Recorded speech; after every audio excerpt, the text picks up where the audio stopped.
Hi there and welcome back to Mind-Body Relationship, where we talk about the mind, the body, and the relationship. Hi, my name is Emerald Hill, and this is Dr. Laurie Hill. How are you doing today, Laurie? I'm doing really good, Emerald. How are you doing? I'm doing really good. Yeah. Well, today we're going to be talking about anxiety. Oh no. I know. Anxiety is so interesting, right? Because it's become really, really prevalent. It has. I don't know how many people have said, my anxiety. I know. You know, it's always that sort of like it's either depression is prevalent or anxiety is prevalent. There's always like sort of a balancing act between the two. Yeah. They're actually really quite related, right? Yeah. And so it just depends. Sometimes it's high anxiety and sometimes it's high depression. But anxiety seems to be the word of the year. It's just so interesting because it's hard because it is a real issue that some people have. Like I remember being in high school and there was this girl who couldn't handle someone else having just a debate conversation. She would just start to cry. And it's like that to me says high anxiety. I'm sure that that's what's happening right now in regards to kids starting to prepare to go back to school. Yeah, I'm sure. Right? I mean, they've been away from it for a while, and now they're having to prepare themselves to get themselves back. Yeah. Right? Into the social arena, the social environment. Some kids thrive. For sure. You know, they do so well because very little anxiety. Everything goes, generally speaking, extremely well, you know, and that's where it is they feel good about themselves. All the way down, of course, the spectrum to the other end where it is that it's just the thought of it is a nightmare. For sure. Mm-hmm. I remember one time we were listening to the radio and a basketball player came to this preschool or, grad school or whatever. And he made friends with this autistic child who was like away from the group because he didn't like people. And then the radio host went on a rant that was like, oh, it should be made a rule that if there's a kid that's off on their own, they have to sit with someone so that they feel included. Oh, interesting. And it was like, could you imagine the anxiety that would come up if you told a kid who was bullied by their entire class, like, you have to sit with this group of people? Mm-hmm. Oh, like, it's a rule, you know? And it's just like, oh my gosh, like, it flashes me back to my high anxiety days. Oh, yes. Yeah. Well, you know, there's actually quite a few theories that go along with anxiety. Oh, yeah? Yes. One is called the preparedness theory. Okay.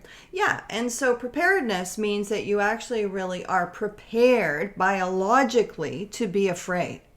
Okay. Yeah, that there's actually really scary things in the environment, and so we're naturally made up genetically to be afraid of some things. To protect ourselves. That's right, exactly, right? And there was a study done in regards to chicks and their behavior. Huh, yeah, little tiny chickies. And what they did was they took a cutout of a hawk, because chicks are afraid of hawks. Hawks, eat chicks, basically, right? And so they would take the hawk and have it fly over, of course, just totally pretend with a shadow, and the chick would cower, right? Right. Find a hiding spot. Right. And interestingly enough, when they actually did the hawk backwards, because hawks don't fly backwards, chick didn't bother. Right. Wasn't afraid at all. They're like, that hawk's drunk.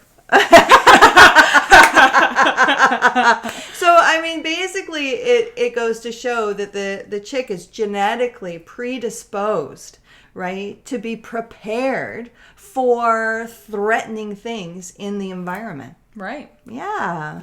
Interesting, eh? That'd be interesting to do a study on a family who has a history of high anxiety or depression to see how, and it's hard to tell because obviously with chicks it's an instinct thing, and with family you can see when you hear the dynamic in a family that a lot of anxiety or depression is actually projected onto each other. Well, that's very interesting that you bring that up, right? Because there's also something called conditioning theory, right? And conditioning theory means we're actually conditioned to be afraid. That's interesting because I remember the day that I became afraid of spiders. We were in the back. Let's talk about bees. No. Okay, spiders. Spiders. We were in the backyard, and there was I remember looking up at you, and there was something crawling in your hair. And you were like, come here. And then you bent down, and I was like, there's something in your hair. And you're like, oh, what is it? And I said, oh, it's a little green spider. And the reaction was like immediately, danger, danger. Just like freaking out. You're like, get it out! And I was like, I'm not going to touch it. And that was the day. I'm sure a lot of other things would have influenced me down the line, but... Oh, that's so true, right? Yeah. I mean, it's so true, right? Anxiety runs in families, and we are conditioned based upon whatever it is that the response is from our experiences as well as from others. Right. Right? So, I mean, if we're set up to be afraid...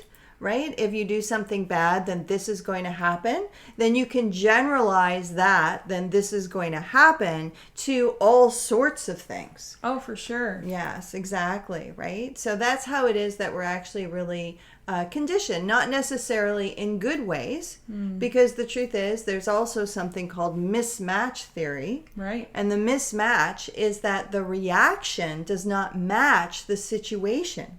All right. And so we learn to actually really have anxiety, high anxiety about situations, and it actually really is such a mismatch from what it is that the setup is, right. Like the tiny green spider. Yeah. Yeah, exactly. Well, and I mean, you know, because I did say the bee, in regards to conditioning, right? There's also something called psychoanalytic theory. Oh, really? Right? And that means that actually what's happened is that we've repressed something. Right? Hidden something from a long time ago. And when something happens now, we react to it. Right? Yes. Yes. I remember. Oh, I was so innocent then. I was like a kid and I laid on a pool chair and there was a hornet's nest on the cushion. And then the hornet came out and stung between my fingernail and my finger. It was horrible. You were like, oh my God. And then you took like a cake, like saver. You know how you have like a plate and then you put the cake on it and then you put a lid on it? Oh. We got it, and then you put the wasp in the cake thing, and then you were like trying to take out the you were trying to put my finger in like the upground pool, and I wouldn't let you do it. I was so strong. You were like trying to shove my arm in the pool, and I wouldn't let you do it. To cool down the sting. Yeah, it was horrible. Yeah. It was a horrible time. And it was so interesting because I knew that I was like not comfortable around wasps, but it wasn't until I was in high school and I was sitting with my dad in a gazebo and I looked over at the screen and there was these two huge hornets like just sitting on the screen. And like I just had this reaction where I I couldn't get out because there was too much furniture, and I leaned over the armchair and I squeezed the armchair so tight and I just started to cry because I was panicking. And my dad was like, what is going on? And he was like, oh, and he just like picked out his stupid handkerchief Kleenex from his pocket and then just plucked them out of the screen. And then I had a blood blister on my armpit because there was just so much happening, and you're like, oh my God. Oh my goodness. Well, and it's very interesting in regards to psychoanalytic theory, right? Because the actual start actually happened way before in regards to butterflies. Oh, yeah. Yes. Going to the butterfly conservatory. Yeah. Right? Which is, generally speaking, a really great experience for most people. But unfortunately for Emerald became extremely afraid of flying things. Yeah, I really didn't like it. Yeah. And then that was supported by the wasp sting later on. Yeah. Right? So, I mean, it's just really interesting, right? Because a repressed memory. Yeah. Right? And then becomes generalized into anything that is flying. Yeah. Yes. It's so funny. We went to this butterfly sanctuary. There's all these gorgeous butterflies, and I had a nightmare, so I like snuggled in with you guys like as a little kid. Yeah. And then in the middle of the night, I just started like thrashing and kicking and hitting, and I'm like, butterflies, not the butterflies. Is that what I said? Yes. So you were very, very afraid of the butterflies. Yeah, and you guys were like, it was your idea. No, it was your idea. Yeah, exactly. Even though there was actually really no negative experience. Yeah, no. Right? But it was actually really substituted, right? And then later generalized. So the symptom was substituted and then generalized into anything that flies. Yeah. Yeah. Yep. Uh-huh. Yeah. Which is interesting because Dad has a fear of birds, which also fly. I don't know if you knew that.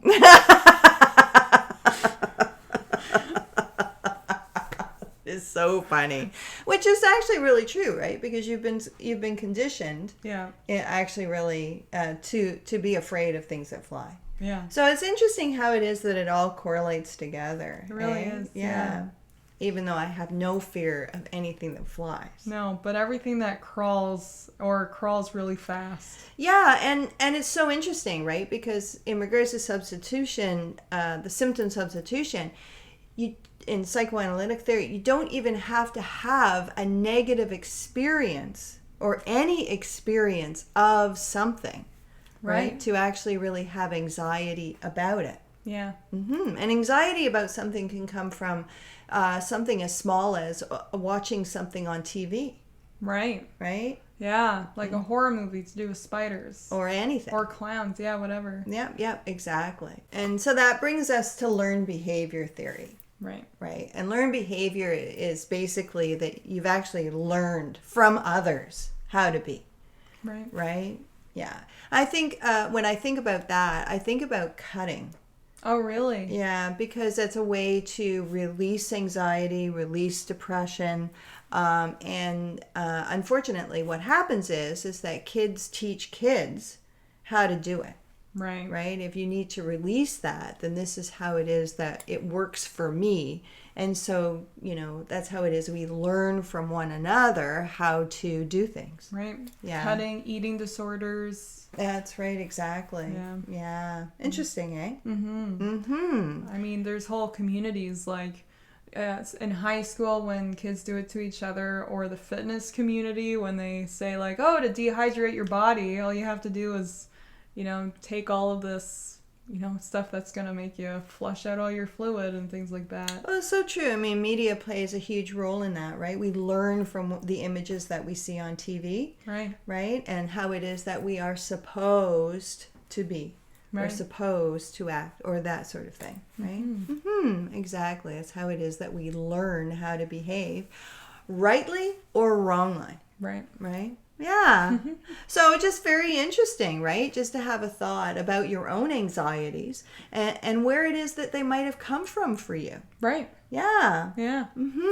And generally speaking, right, it's about protecting yourself. And so you've set up a coping in order to protect. And whether you've learned that from your family of origin, being conditioned, whether or not it's actually really to do with being prepared, because it's actually really a genetic predisposition to be afraid of something, whether you've learned it from the community at large through media or friends or whatever that might be, right? Or whether you've repressed something, right, from when it was that you were young, and so it comes out in all sorts of other different ways. And whether or not it's mismatched. Is it actually really something to be that afraid of? Right? Yeah. Like standing up in front of people. Or just like what you were saying in school, right? About... the conflict. To be that afraid. Is it mismatched when it is that conflict erupts? Yeah. Right? Yeah. Interesting. And they actually really, it seems to me, all work together. Yeah, for sure. I don't think it's just this one aspect that comes in. I'm sure there's so many examples of just every aspect coming in at some points in life, and that's what you take away from it. That's right, exactly, right? It's like everything's on a spectrum and it goes from one thing into the next. Yeah. Yes. That's why it amazes me when people on TV are like, I don't understand why people are so afraid of spiders. And it's like, what life have you lived? Seriously. And he's holding like a big tarantula and it's like, well, stay over there then. That's funny. All right. Anyway, yeah. So really good to think about it, and yeah. Yeah. If you have any experiences where you're like, I don't even understand why I don't like picking up the phone, please comment down below. We would love to hear about it. Like this video, subscribe, stay subscribed, and we'll see you next time. All right, and bye for now. Bye. Oh my God. You're freaking me out, man. Yeah. Now you know how I feel when you cut the cheese and you're like, oops, sorry. Well, that reminds me. I have a knife in my purse from when we washed it at the cottage. I think I must have put it in my purse to bring back, and I still have it in there. Oh my God, I was making fun of you, and then all of a sudden you're like, by the way, I have a knife in my purse. Oh my goodness. Yeah. I have a knife in my purse. Again? Wow. You want to go to the airport? Yeah, what the heck? You're making fun of me for the bubble thing, but you had a giant knife in your purse at the airport. Okay. And you had scissors in your purse that one time, remember that? I did. Yeah. Hi there, welcome back.